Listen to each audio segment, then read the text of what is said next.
2024-এর জুলাই গণ অভ্যুত্থান।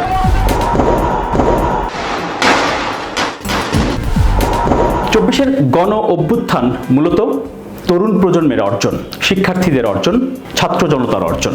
বহুল আলোচিত কোটা সংস্কার ইস্যুটি প্রথম আলোচনায় আনেন তারেক রহমান 2014 সালে যুক্তরাজ্যে এক অনুষ্ঠানে। নেতৃবৃন্দ, আমি দৃঢ়ভাবে আরও বিশ্বাস করি সরকারি চাকরিতে কোটার হার কোটাটা কমিয়ে মেধাবীদেরকে জায়গা দেওয়ার জন্য 5% মধ্যে নিয়ে আসা উচিত।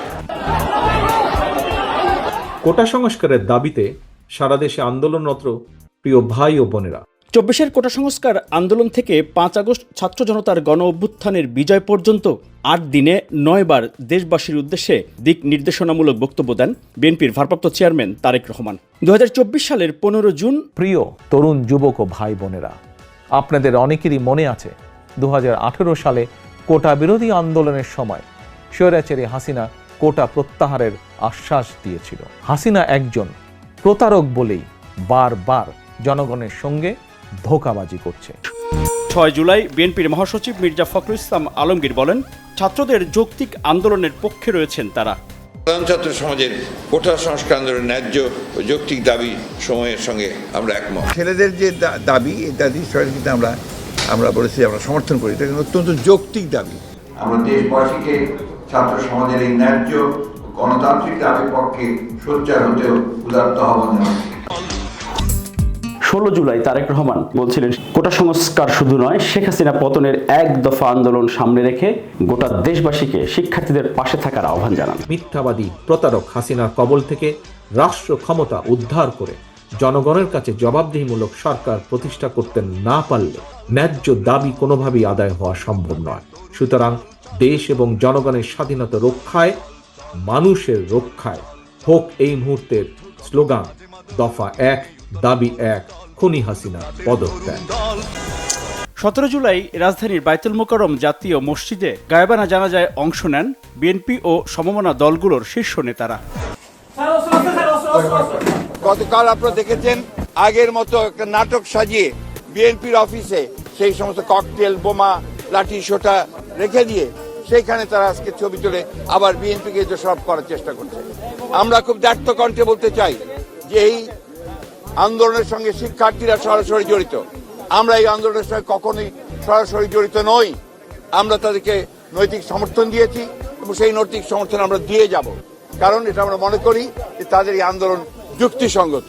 18 জুলাই 2024 তারেক রহমানের বক্তব্যের মধ্যেই তার যেই আত্মবিশ্বাস, তিনি বলছিলেন শেখ হাসিনার পতন এখন সময়ের ব্যাপার মাত্র। খুনি হাসিনা জনগণের কাছে আত্মসমর্পণের দ্বার প্রান্তে, এখন শুধু সময়ের অপেক্ষা মাত্র। আর 19 জুলাই প্রবাসীদের উদ্দেশ্যে বিশ্বে জনমত গঠনের আহ্বান জানান তারেক রহমান। প্রবাসী বাংলাদেশি ভাই ও বোনেরা, আপনারা যারা যে দেশে রয়েছেন।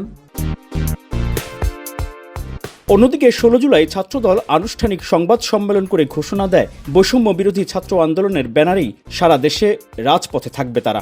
ছাত্রদল এখানে কোনো ক্রেডিট নিতে যাচ্ছে না। ছাত্রদল সাধারণ শিক্ষার্থীদের এই ব্যানারেই সর্বাত্মক অংশগ্রহণ করবে। সেখানে কে কি বললো সেটা আমাদের কোনো চাষ আছে না। আমরা আমাদের মতো করে তাদেরকে সহযোগিতা করে যাচ্ছি, সর্বাত্মকভাবে তাদের পাশে রয়েছি, সর্বাত্মকভাবে ছাত্রদল তাদের পাশে থাকবে। সেদিন থেকেই রাজপথে সরাসরি নেতৃত্ব দেন ছাত্রদলের কেন্দ্রীয় সভাপতি, সাধারণ সম্পাদক সহ শীর্ষ নেতৃবৃন্দ।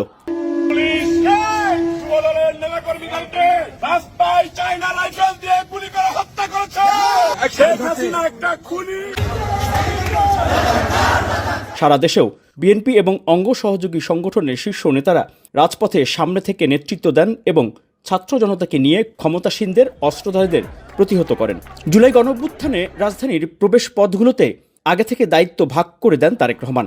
সেভাবেই বিএনপির নেতারাও দলীয় ব্যানারের বাইরে সাধারণ ছাত্র জনতার সাথে আন্দোলনে রাজপথে সম্মুখভাগে থেকে নেতৃত্ব দেন। 19 জুলাই বিএনপির সিনিয়র যুগ্ম মহাসচিব রুহুল কবির রিজভীকে আটক করে পুলিশ। এর আগে ও পরে একে একে বিএনপি ও সমমনা রাজনৈতিক দলের শীর্ষ নেতাদের আটক করে পুলিশ। জনগণের প্রতি আহ্বান, এরপর 21 জুলাই আপনারা তথাকথিত কারফিউ ভেঙে দখল নিন রাজপথের। এরপর 1 আগস্ট ও 4 আগস্ট দেশবাসীর উদ্দেশ্যে ছাত্র জনতার আন্দোলনে সর্বাত্মক সহযোগিতা এবং রাজপথে থাকার আহ্বান জানান বিএনপির ভারপ্রাপ্ত চেয়ারম্যান তারেক রহমান। আপনারা দলে দলে রাজপথে নেমে আসুন। যার যা কিছু আছে তাই নিয়ে ছাত্র জনতার বৃহত্তর এই ঐক্যের আন্দোলনকে আমরা সফল করি। শিক্ষার্থীদের আন্দোলনে তারেক রহমানের এই দিক নির্দেশনা শেখ হাসিনাকে দ্বিতীয় দফায় টেনশনে ফেলে দেয়। ওই তাদের যে একটা মেসেজ দিচ্ছে সবাইকে যে যা কিছু আছে সব তো বঙ্গবন্ধুর কথা এখন নকল করে, সবাই মানে আন্দোলন চালায় দাও, 2 দিন কন্টিনিউ করতে পারলে আর এই গভর্নমেন্ট থাকবে না। জি হ্যাঁ, প্লিজ কেউ কাউকে ছেড়ে দেন না, আমরা লড়াই জিতবো, কোনো সন্দেহ নাই, আজকে আমরা জিতবো। শেখ হাসিনা এবং শেখ রেহানা ওনার ছোট বোন ভারতের উদ্দেশ্যে তারা বিসমিল্লাহির রহমানির রহিম। 24-এর গণঅভ্যুত্থানের বিজয়ের দিন অর্থাৎ 5 আগস্ট 2 দফা দেশবাসী ও দলের নেতাকর্মীদের উদ্দেশ্যে শান্ত থেকে বিজয় উদযাপনের আহ্বান জানান বিএনপির সে সময়ের ভারপ্রাপ্ত চেয়ারম্যান তারেক রহমান। বিজয়ীর কাছে পরাজিতরা নিরাপদ থাকলে বিজয়ের আনন্দ মহিমান্বিত হয়।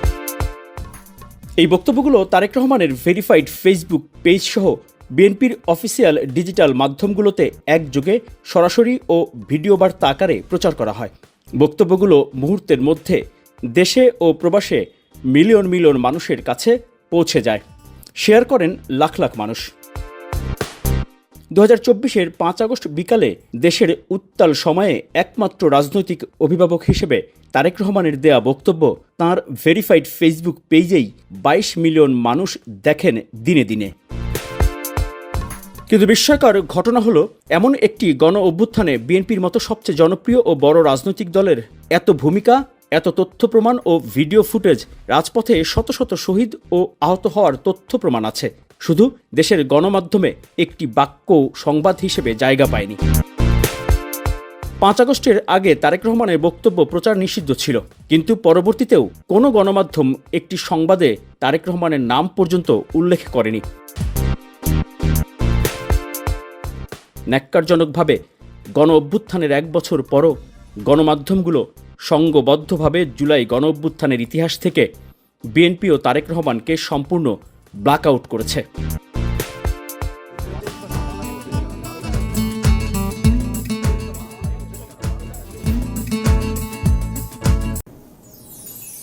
Open media cell.